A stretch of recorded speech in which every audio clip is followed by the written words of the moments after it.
আল্লাহ সুবহানাহু ওয়া তাআলা 39 নম্বর আয়াতে বলেন সূরাতুল বাকারার, ওয়াল্লাযীনা কাফারু, আর যারা এই কোরআনের আয়াতের ব্যাপারে কুফরি করলো, কুফরি মানে মানলো না, অবিশ্বাস করলো, ঢেকে দিল, কই রাখেন রাখেন আপনার কথা, মানি না সুদের আইন, মানি না নামাজের আইন, মানি না জিনার আইন, এমন লোক আছে না নাই?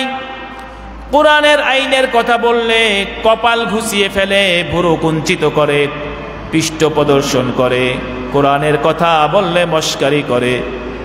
আল্লাহ সুবহানাহু ওয়া তাআলা বলেন, যত বড় পণ্ডিত হন আর যত বড় শিক্ষিত হোক, সে যখন কোরআনের কথা শোনার পরে কোরআনকে অস্বীকার করলো, কোরআনের আইন গ্রহণ করতে পারল না, আল্লাহ তাআলা বলেন উলাইকা আসহাবুন নার, ওই সমস্ত লোক হলো জাহান্নামবাসী।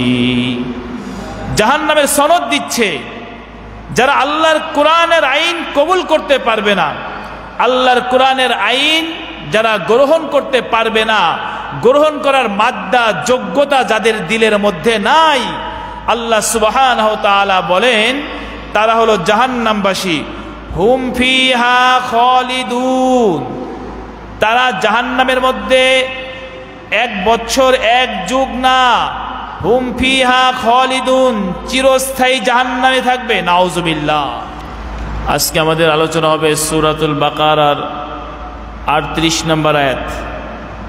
সূরাতুল বাকারার 38 নম্বর আয়াত থেকে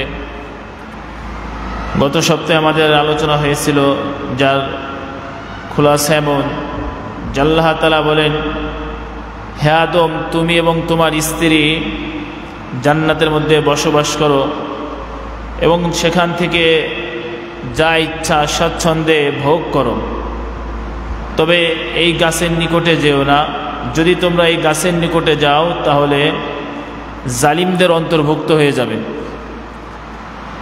অতঃপর শয়তান তাদেরকে কুমন্ত্রণা দিল, শয়তান তাদেরকে ওয়াসওয়াসা দিয়ে সেই গাছের নিকটে নিয়ে গাছের ফল খাওয়ালো, যার ফলে আল্লাহ রাব্বুল আলামিন তাদেরকে জান্নাত থেকে বের করে দিলেন এবং বলে দিলেন, তোমরা এখান থেকে বের হয়ে যাও, তোমরা একে অপরের জন্য দুশমন,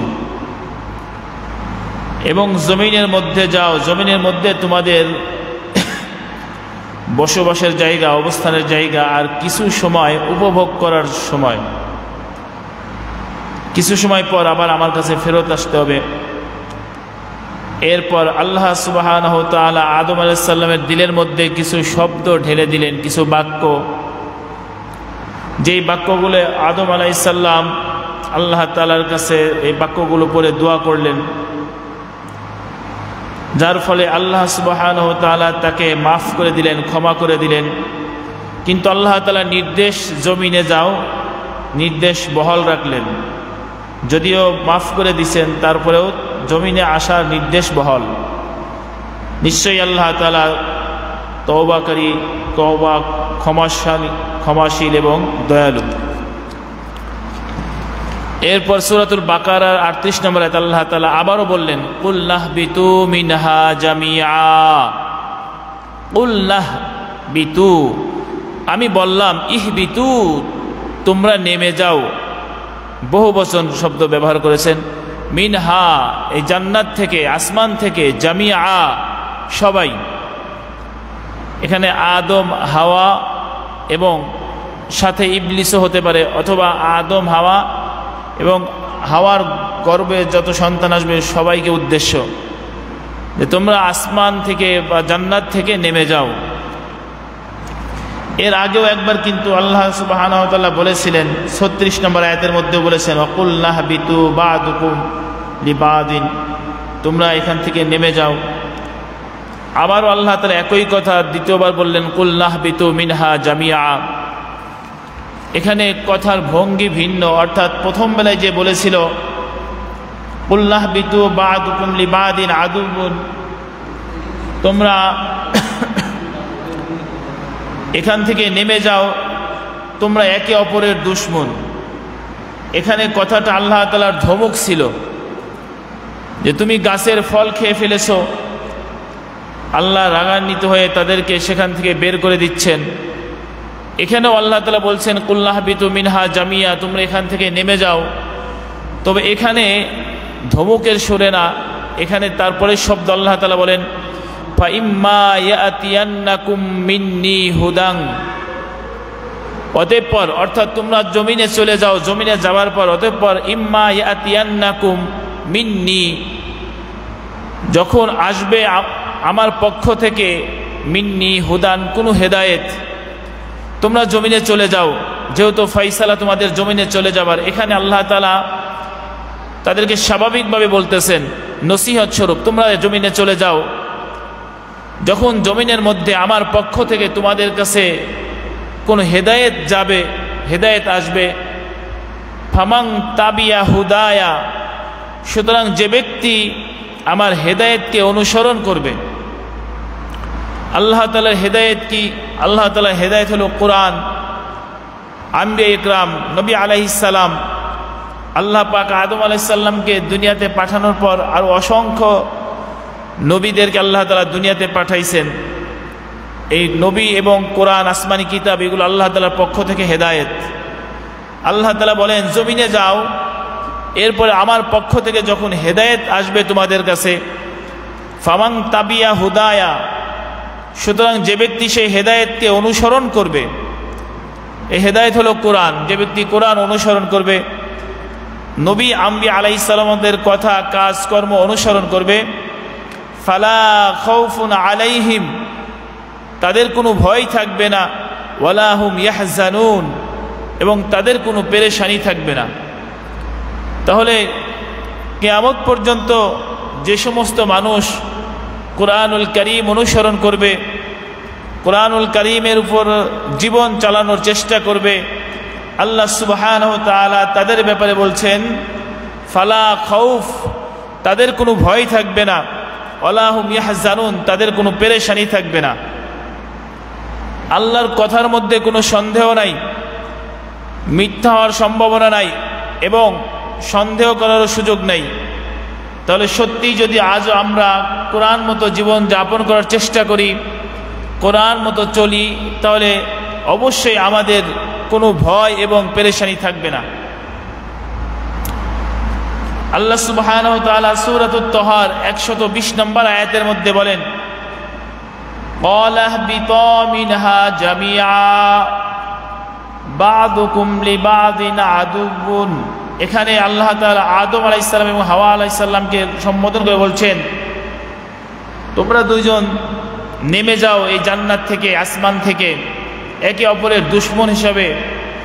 ফাইম্মা ইয়াতিয়ান্নাকুম মিন্নি হুদান ফামানিত্তাবা হুদায়া, তোমরা জমিনে যাওয়ার পর আমি আল্লাহ তাআলার পক্ষ থেকে যখন কোনো হেদায়েত তোমাদের কাছে আসবে, তো ফামানিত্তাবা হুদায়া, যে ব্যক্তি সেই হেদায়েতের অনুসরণ করবে, ইত্তেবা করবে, ফালা ইয়াদিল্লু ওয়ালা ইয়াশকা, সে ব্যক্তি কখনো পথভ্রষ্ট হবে না এবং দুঃখ কষ্ট পাবে না। তাহলে আল্লাহ তাআলা ওয়াদা করলেন যে ব্যক্তি হেদায়েতের অনুসরণ করবে সে ব্যক্তি দুনিয়ার মধ্যে পথভ্রষ্ট হবে না। তাহলে আমরা এই পবিত্র রমজান মাসে রোজা রেখে পবিত্র কোরআনুল কারীমের আলোচনা শুনব, কোরআনুল কারীমের আলোচনা করব, এটা তো সৌভাগ্যের ব্যাপার। এই কোরআনের সাথে মহব্বত রাখবো, কোরআন বেশি বেশি গবেষণা করার চেষ্টা করব, কোরআনের অর্থ বোঝার চেষ্টা করব, কোরআন তেলাওয়াত করার চেষ্টা করব। যদি এগুলো আমরা করতে পারি, আল্লাহ সুবহানাহু ওয়া তাআলা বলেন তোমাকে কেউ পথভ্রষ্ট করতে পারবে না, কারণ কোরআনুল কারীম তোমাকে পথ দেখাবে, কোরআন তোমাকে সঠিক পথে নিয়ে যাবে। তাহলে আল্লাহ তাআলা কি বললেন, যদি আমার হেদায়েতকে অনুসরণ করে, ফালা খাউফুন আলাইহিম, তাদের কোনো ভয় থাকবে না, ওয়ালা হুম ইয়াহজানুন, কোনো পেরেশানি থাকবে না।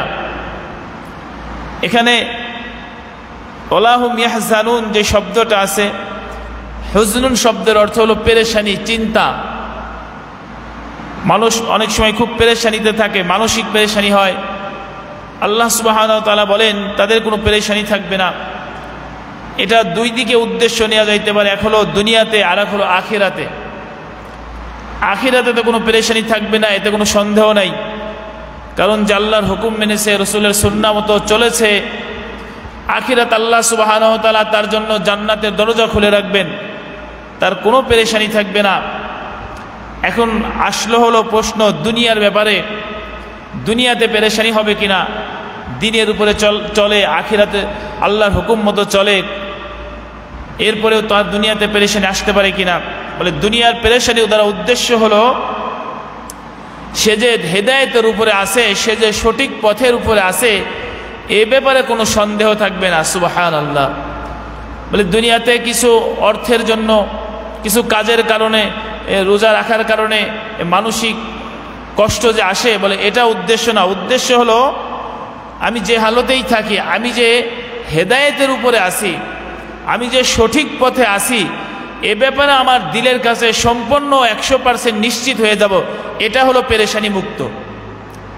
পেরেশানি মুক্ত তার উদ্দেশ্য হলো সে যে হেদায়েতের উপরে আছে, আসলেই সঠিক দিনের উপরে আছে, এ ব্যাপারে তার দিলে কোনো কি থাকবে না, সন্দেহ থাকবে না। আর যে ব্যক্তি নামাজ পড়ে এরপরে সন্দেহ লাগে আসলে হচ্ছে কিনা, দিন মতো চলে এরপরে সন্দেহ করে আসলে আমারটা ঠিক কিনা, বলে এই লোকটা হলো পেরেশানি, এই লোকটার মধ্যে কি আছে, পেরেশানি আছে।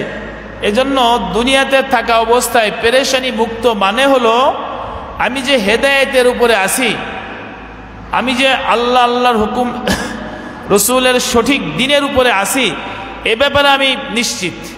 এই নিশ্চিত যে হতে পারবে সে হলো ওয়ালা হুম ইয়াহজানুন, তার কোনো পেরেশানি নেই।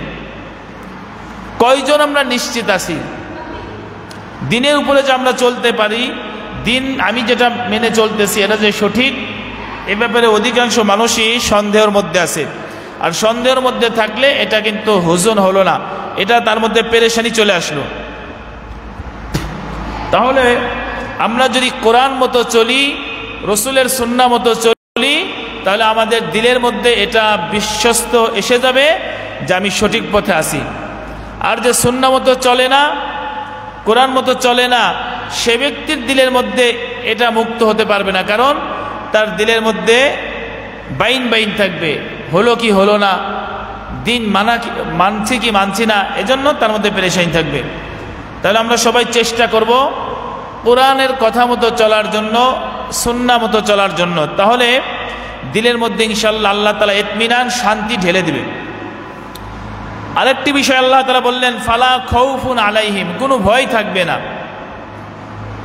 বলে এই ভয় হলো আখিরাতের ব্যাপারে, আখিরাতে ওই ব্যক্তির কোনো ভয় থাকবে না। কোন ব্যক্তির? যে ব্যক্তি কোরআন মতো চলবে। দেখুন সম্মানিত শ্রোতা এবং যারা আমরা সামনে বসে আছি, যদি কোরআনুল কারীমের কথা মতো আমরা চলতে পারি, তাহলে আখিরাত আমাদের জন্য আরামের জায়গা, শান্তির জায়গা।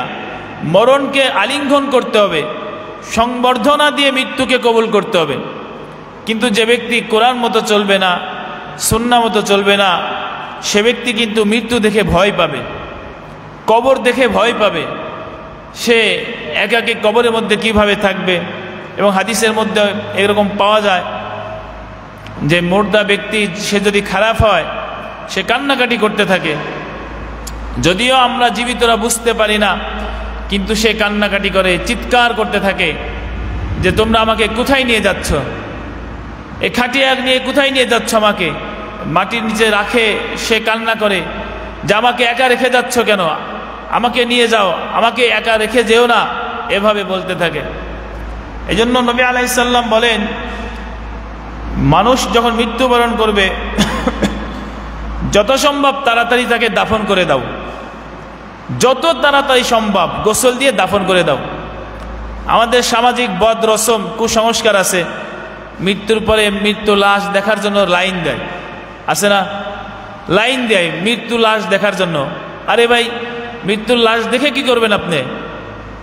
কয় জীবনের শেষ দেখা দেখছি। একেবারে ফালতু কথা। কি বলেন? ওনার দেখার মাধ্যমে বা ওনাকে দেখানোর মাধ্যমে কোনো ফজিলত আছে নাকি? কোনো ফজিলত নেই। উনি দেখলে লাশের কোনো লাভ নেই, ক্ষতিও নেই। আবার লাশকেও দেখালে লাশের কোনো লাভও নাই, ক্ষতি নাই, তাহলে অপচয়, সময় নষ্ট। এজন্য যারা ছেলে সন্তান আছে, পাড়া প্রতিবেশী আছে, জীবিত থাকতে দেখেন, ঠিক কিনা? জীবিত থাকতে তাকে মহব্বত করেন, জীবিত থাকতে তার বিপদে এগিয়ে যান, তাকে অর্থ দিয়ে সহযোগিতা করেন, কথা দিয়ে সহযোগিতা করেন জীবিত থাকতে। মৃত্যুর পর কান্না করে লাভ কি? আপনি কি মৃত্যুর পর কান্না করলেই কি, না করলেই কি? এজন্য মৃত্যুর পরে দেরি না করা। কত মানুষ মাইকিং করে, 2 ঘন্টা 3 ঘন্টা মাইকিং করে, জানাজায় শরীক থাকেন, কি ফজিলত! সাহাবা ইকরামরা তো ইন্তেকাল করেছেন, তারা তো আরো কত বড় আল্লাহওয়ালা দিনদার মানুষ, কই তাদের তো এই ব্যাপারে এত মাইকিং করা হয় নাই। এমনকি অনেক সময় দেখা গেছে রসুলও জানেন না যে মানুষ মারা গেছে, তারাই জানাজা করে দাফন দিয়ে ফেলছে। রসুল পরে বলছে, কি ব্যাপার, আমাকে বললে না সে মারা গেছে? তাহলে দেখেন, রসুলকেও জানে না যে লোকটা মারা গেছে। আর আমরা কি করি? মাইক ভাড়া করে নিয়ে 3 ঘন্টা 4 ঘন্টা মাইকিং করেন জানাজায় লোক উপস্থিত হওয়ার জন্য। সম্মানিত হাজিরিন, একটু বোঝার চেষ্টা করেন, কারো আক্রমণ করা উদ্দেশ্য না। বলেন তো দেখি, আপনি মাইকিং করার কারণে এই লোকটার জানাজায় যদি 2 লক্ষ মানুষ হয়, আর এই লোকটা যদি বেঈমান হয়, কোনো লাভ আছে? এই লোকটা যদি বেনামাজি হয়, 2 লক্ষ মানুষ এসে কোনো লাভ আছে?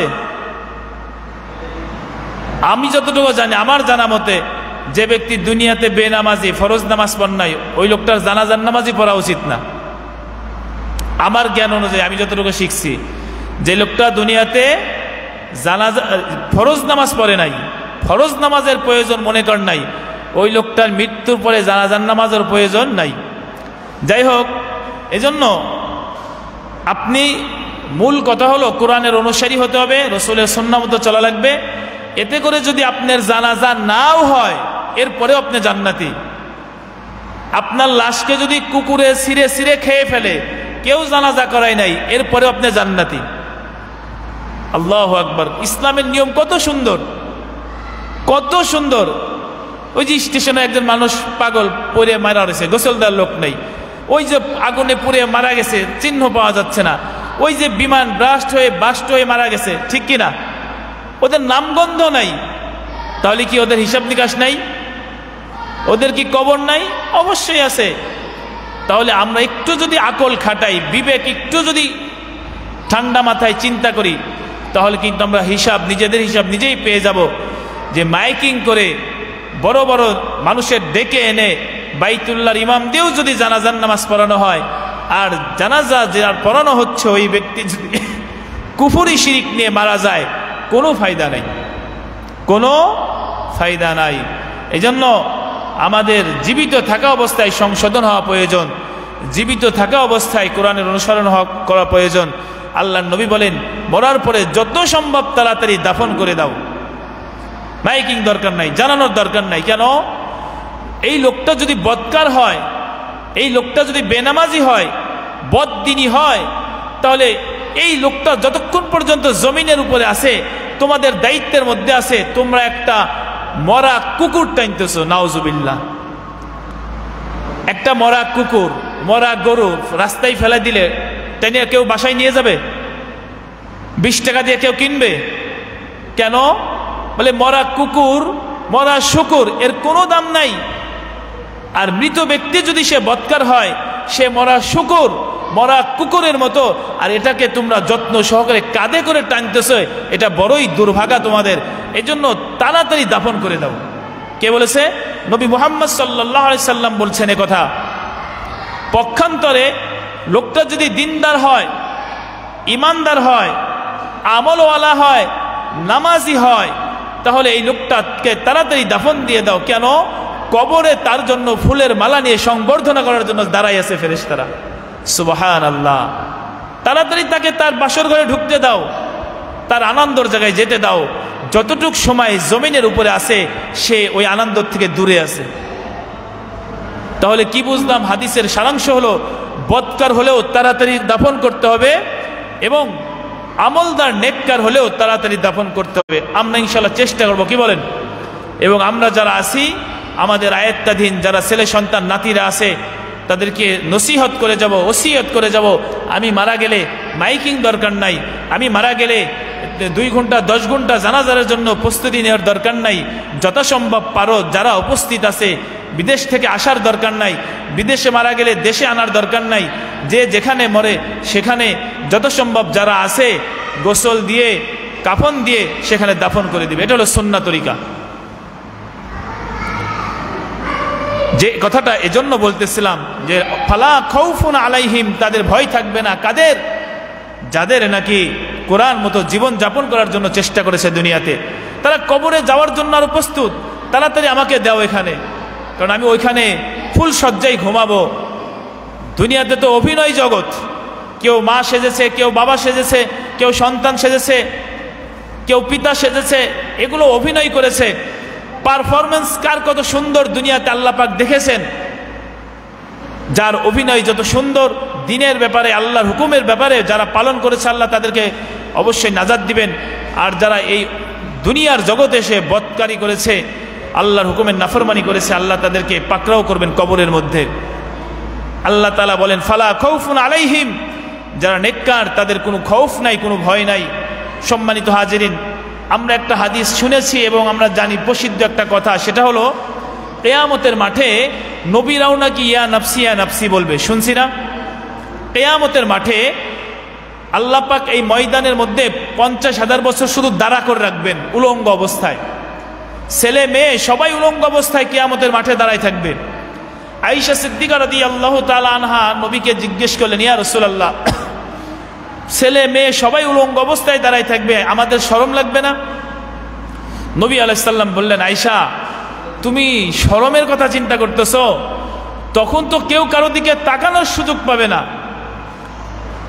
কেমন পেরেশানি থাকবে, যার যার ঘর্মক্ত অবস্থায়, যার যার ঘামে, সে তার ঘামে গলা পর্যন্ত ডুবে যাবে, তার ঘামে হাঁটু পর্যন্ত ডুবে যাবে, কপাল পর্যন্ত ডুবে যাবে, হাবুডুবু খাবে সে ঘর্মক্ত অবস্থায়।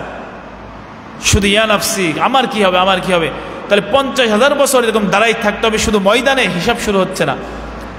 তাহলে এখানে সবাই ভয় পাবে, সবাই ভয় পাবে। অথচ আল্লাহ বলতেছেন ফালা খাউফুন আলাইহিম, যারা কোরআন মতো জীবন যাপন করবে দুনিয়াতে, হয়তোবা দুনিয়াতে চলার একটু কষ্ট হবে, এরকম অনেকেই তার বিপক্ষে কথা বলবে, কিন্তু আখিরাতে তার ভয় থাকবে না। আবার এই হাদিসে পাচ্ছি যে সবাই নাকি ভয় পাবে, ইয়া নাফসি ইয়া নাফসি।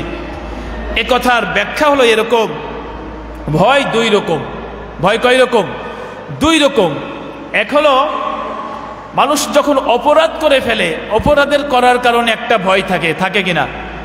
পুলিশে আমরা দাবড়াচ্ছে, অথবা আমার পরোয়ানা জারি হয়ে গেছে, ওয়ারেন্ট জারি হয়ে গেছে, তাহলে আসামি পুলিশের একটা ভয় তার দিলের মধ্যে আছে না নাই?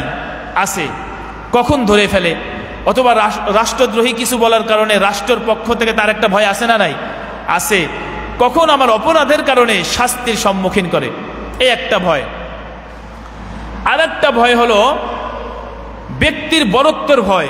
যেমন আমি যখন আমার উস্তাদের সামনে গিয়ে বসবো, দিলে একটা ভয় আছে না নাই?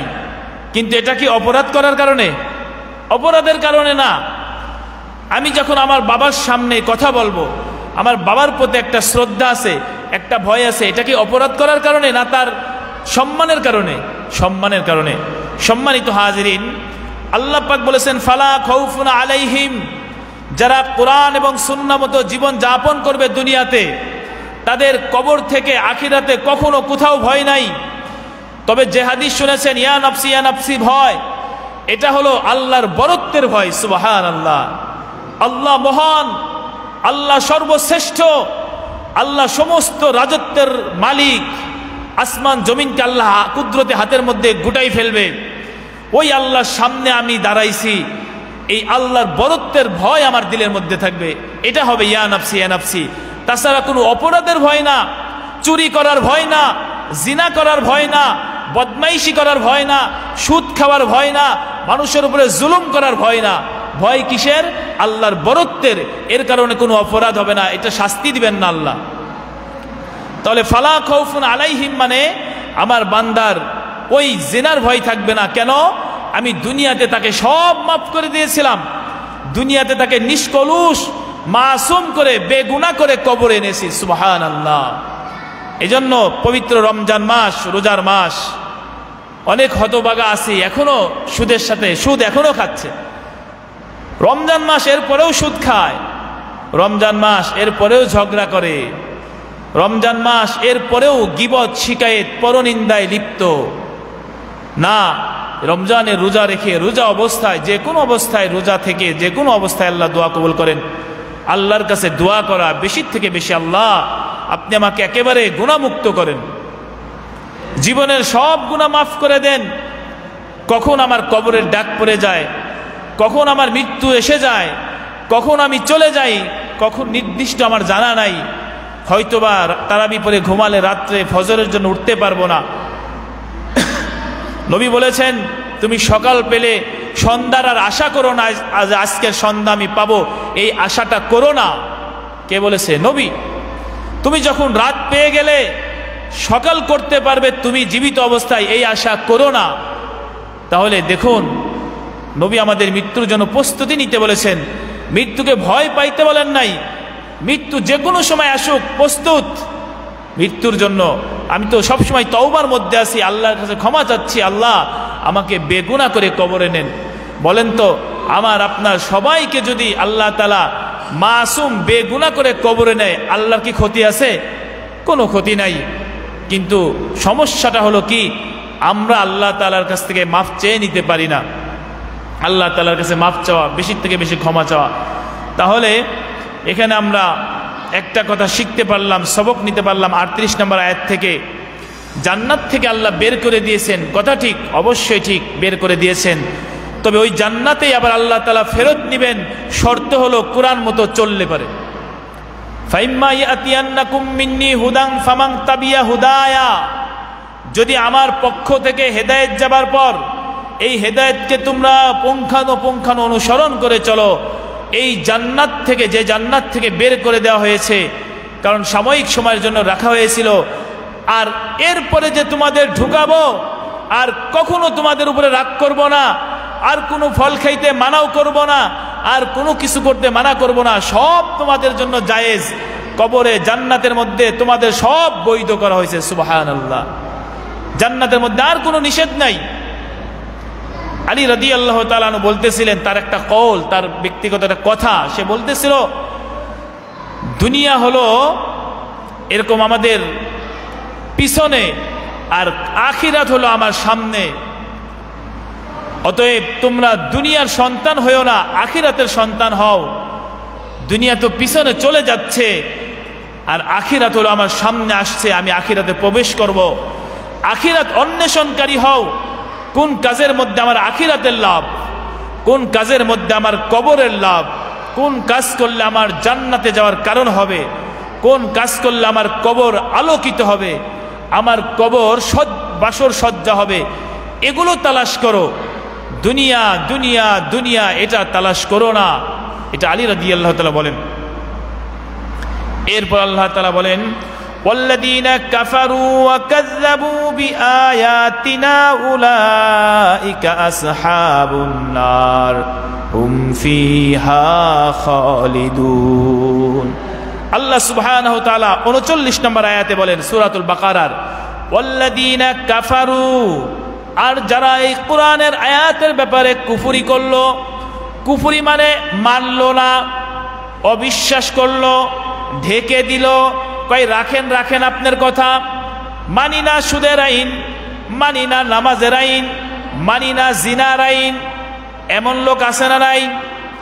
কোরআনের আইনের কথা বললে কপাল ঘুষিয়ে ফেলে, ভুরু কুঞ্চিত করে, পৃষ্ঠ প্রদর্শন করে, কোরআনের কথা বললে মস্কারি করে।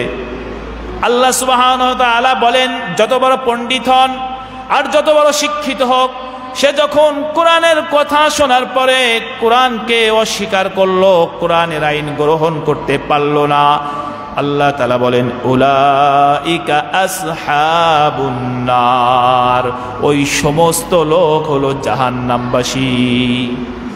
জাহান্নামের সনদ দিচ্ছে যারা আল্লাহর কোরআনের আইন কবুল করতে পারবে না, আল্লাহর কোরআনের আইন যারা গ্রহণ করতে পারবে না, গ্রহণ করার মাদ্দা যোগ্যতা যাদের দিলের মধ্যে নাই, আল্লাহ সুবহানাহু ওয়া তাআলা বলেন তারা হলো জাহান্নামবাসী। হুম ফিহা খালিদুন, তারা জাহান্নামের মধ্যে 1 বছর 1 যুগ না, হুম ফিহা খালিদুন, চিরস্থায়ী জাহান্নামে থাকবে। নাউজুবিল্লাহ।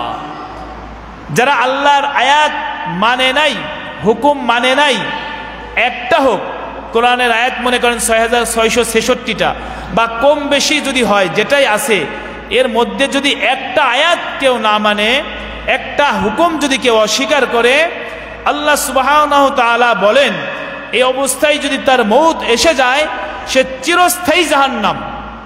কোন নবী, কোন গাউস কুতুবের ক্ষমতা নাই ওই লোকটাকে জান্নাতে নিতে পারে। ওই লোকটাকে জান্নাতে নিতে পারবে কাকে? যে শিরিক কুফরি করা অবস্থায় যদি মারা যায়, কেউ নিতে পারবে না তাকে জান্নাতে। তাহলে নবী আলাইহিস সালাম বলেন, আমি যারা কবিরা গুনাহ করবে এরকম লোকের সুপারিশ করব। এখানে কবিরা গুনাহ দ্বারা উদ্দেশ্য হলো জিনা করা, অন্যান্য সুদ খাওয়া, মানে ঈমান যায় না যেই কবিরা গুনাহ, সেই গুনাহ নিয়ে যদি কেউ মরে, এরকম অনেক গুনাহগারের নবী সুপারিশ করবেন। কিন্তু কুফরি আর শিরিক এই দুইটা, আর মুনাফিকি, বিশ্বাসগত মুনাফিকি, এই 3টে কাজ করলে তার ঈমান থাকে না। আমরা অন্য সময় এগুলো বিস্তারিত বোঝাবো, কুফরি কি কি, শিরিক কি কি, আর ইতিকাদি বিশ্বাসগত মুনাফিকি কি কি। এই 3 রকমের কাজ করলে তার ঈমান থাকে না। তাহলে যারা কোরআনের আয়াত অস্বীকার করে, আল্লাহ সুবহানাহু ওয়া তাআলা বলেন তারা চিরস্থায়ী জাহান্নাম, তারা কখনোই আর জান্নাত দেখতে পাবে না, জান্নাতে যাইতে পারবে না। সূরাতুত তাহার 124 নম্বর আয়াতে আল্লাহ সুবহানাহু ওয়া তাআলা বলেন, ওয়ামান আ'রাদা আন যিকরি ফাইন্না লাহু মাঈশাতান দানকা ওয়া নাহশুরুহু ইয়াওমাল কিয়ামাতি আ'মা। আল্লাহ সুবহানাহু ওয়া তাআলা বলেন, যে ব্যক্তি আমার জিকির থেকে মুখ ফিরিয়ে নিবে, যে ব্যক্তি আমার স্মরণ থেকে চেহারা ফিরিয়ে নিবে, ফাইন্না লাহু মাঈশাতান দানকা, দুনিয়াতে আমি তার জীবনকে সংকীর্ণ করে দিব, ওয়া নাহশুরুহু ইয়াওমাল কিয়ামাতি আ'মা, আর আখিরাতের মধ্যে আমি তাকে অন্ধ করে উত্তোলন করব, অন্ধ করে উঠাবো। সে আল্লাহ তাআলার কাছে বলবেন, আল্লাহ আমি দুনিয়াতে চক্ষুওয়ালা ছিলাম, দেখতে পারতাম, আমি এখন অন্ধ কেন? আল্লাহ তাআলা বলবেন, দুনিয়াতে আমার হেদায়েতের ব্যাপারে তুমি অন্ধ ছিলে, হেদায়েতের ব্যাপারে কি ছিলে? অন্ধ ছিলে। আমার কোরআন খুলে দেওয়া হয়েছে, তোমার চোখে পড়ে নাই, আমার আয়াতের বিধান আলোচনা করা হয়েছে, তোমার কর্ণ শ্রবণ করার সুযোগ পাই নাই, আমার কোরআনের আয়াতগুলো ভেঙে ভেঙে বোঝানোর চেষ্টা করা হয়েছে, তুমি দিল দিয়ে ফিকির করার সুযোগ পাও নাই। আমি আল্লাহ আজকে তোমার নিয়ে চিন্তা করার কোনো সুযোগ নাই। নাউজুবিল্লাহ। এজন্য আল্লাহর কোরআন নিয়ে ফিকির করার দরকার আছে না নাই? আল্লাহর আয়াত নিয়ে ফিকির করব, কোরআন নিয়ে ফিকির করব, আল্লাহর হুকুম নিয়ে ফিকির করব, নামাজ ধীরে স্থিরভাবে আদায় করার চেষ্টা করব, রুকুটা সহি হচ্ছে কিনা, সেজদাটা সহি হচ্ছে কিনা, এভাবে ভালোভাবে চেষ্টা করে আদায় করার চেষ্টা করব। তাহলে আশা করা যায় আল্লাহ সুবহানাহু তাআলা আমাকে আপনাকে, আল্লাহ কবর, হাসর, মিজান, পুলসিরাত সব জায়গায় ইনশাআল্লাহ আমাকে আপনাকে নাজাত দিবেন। আর যদি আল্লাহর হুকুমের ব্যাপারে আমাদের কোনো হিংসা এবং বিদ্বেষ থাকে, তাহলে কিন্তু দুনিয়াও আল্লাহ বরবাদ করবেন, আখিরাতও বরবাদ করবেন। এই জন্য আজকে আলোচনা করা হলো সূরাতুল বাকারার 37, 38 নম্বর এবং 39 নম্বর আয়াত। প্রতি মঙ্গলবারে আমরা এভাবে আলোচনা করি। তো আমরা ইনশাল্লাহ সবাই আলোচনা শোনা এবং আমল করার জন্য চেষ্টা করব। আল্লাহ তাআলা আমাদের সকলকে আমল করার তৌফিক দান করুক। আমিন। ওয়া আখিরু দাওয়ানা আলহামদুলিল্লাহি রাব্বিল আলামিন।